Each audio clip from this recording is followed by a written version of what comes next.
ห้องหมอมิตรภาพร่วมกับคณะทีมแพทย์และอาสาสมัครการแพทย์บูฮานสาธารณรัฐเกาหลี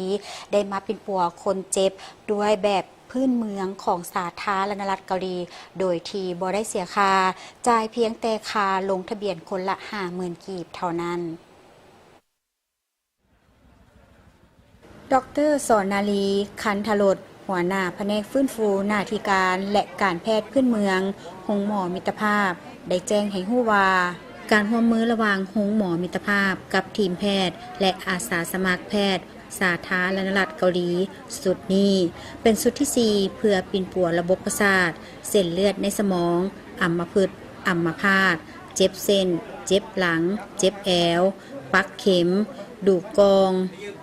ซึ่งเป็นการปิ่นปัวแบบพื้นเมืองของสาธารณรัฐเกาหลีด้วยยาสมุนไพรเกาหลีจุดประสงค์ของการเฮ็ดเวียกร่วมของ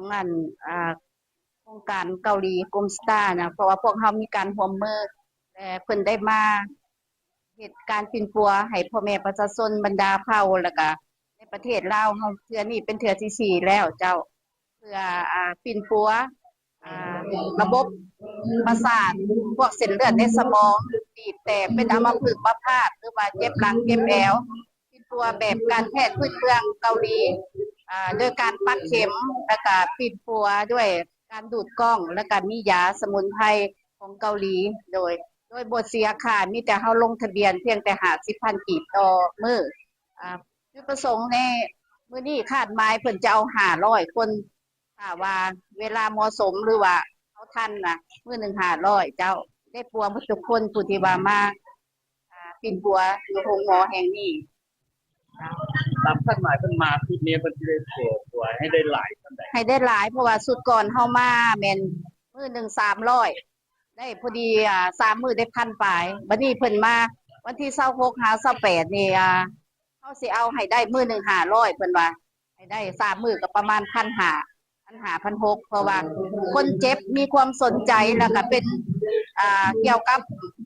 พยาธิแบบนี้หลายเกี่ยวกับการเจ็บเป็นแบบนี้นะเพราะว่าเฮายังเดี๋ยวนี้เฮาได้100ปลายเกือบ200แล้วประมาณ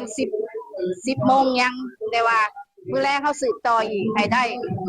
เจ้าตามคาดหมายก็มีแต่ว่าเฮาสิเฮ็ดการปิ่นปัวแต่วันที่26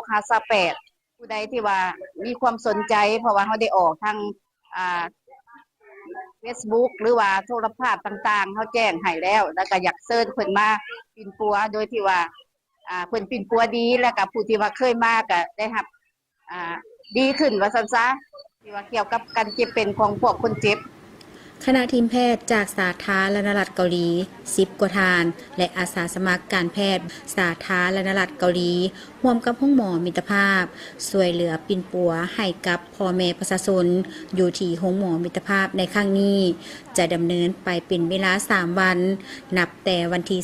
26-28 สิงหาคม 2026คาดว่าจะปิ่นปัวให้ได้ประมาณ 1,600 คนบัตรคิวที่118บัตรคิวที่119บัตรคิวที่103